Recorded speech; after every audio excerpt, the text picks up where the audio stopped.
Have you ever checked your bank account after a night out and thought, wait, where did all my money go?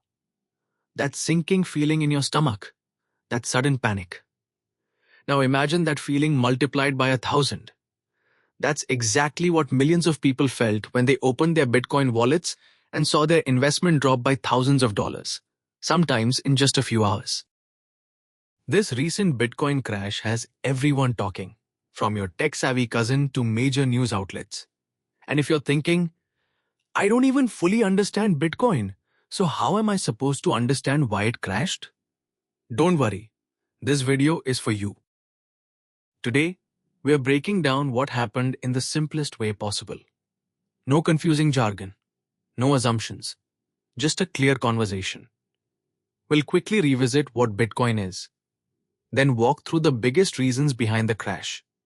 Global economic pressure, government regulation fears, big investors taking profits, market panic, and Bitcoin's natural volatility. By the end, you'll understand not just what happened, but why it happened, and how to think smarter about money going forward. So let's start simple. Bitcoin is digital money.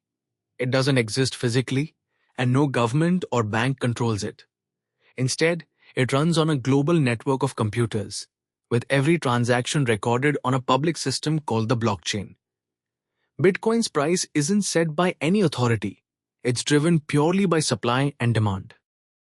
When lots of people want Bitcoin, the price goes up. When people lose interest or get scared, the price drops. That's exactly what happened. At its peak, Bitcoin crossed six figures. Then, in a short time, it dropped tens of thousands of dollars. People didn't spend that money. It simply vanished as demand fell. Now let's zoom out. Bitcoin doesn't live in isolation. When the global economy feels uncertain, high inflation, job fears, recession talk, people move their money to safer places. Bitcoin is considered risky. At the same time, high interest rates suddenly make savings accounts and bonds attractive again. For many investors, guaranteed returns started to look better than wild crypto swings.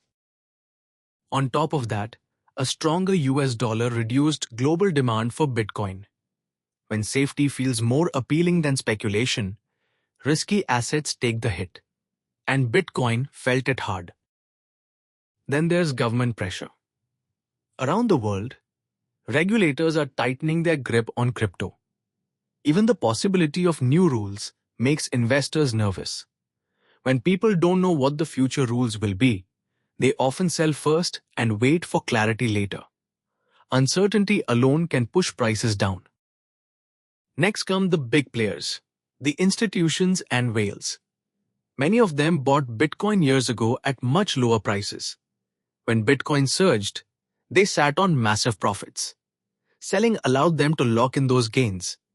But when large holders sell, it adds huge pressure to the market. Others see this and follow, creating a chain reaction. And then there's psychology. Markets are driven by people, and people feel fear.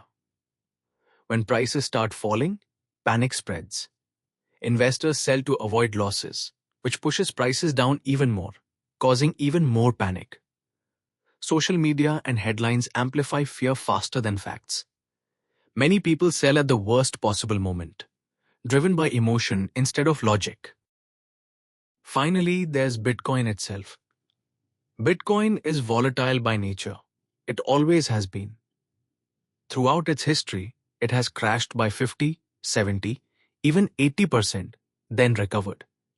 It's a young asset in a relatively small market, with heavy leverage and 24/7 trading. That combination creates extreme price swings. Scary, yes, but also normal for Bitcoin. So why did Bitcoin crash? Not because of one thing, but because everything happened at once. Economic pressure, regulatory fear, profit-taking, panic selling, and Bitcoin's natural volatility combined into a perfect storm. Here's the takeaway. Knowledge reduces fear. Never invest money you can't afford to lose. Emotional decisions usually lead to bad outcomes. And long-term wealth is built by staying calm when others panic. Bitcoin crashes are painful, but they're also lessons. If you understand them, you're already ahead of most investors. Thanks for watching. If this helped you understand Bitcoin better, like the video, subscribe, and remember, you're smarter about money now than you were before.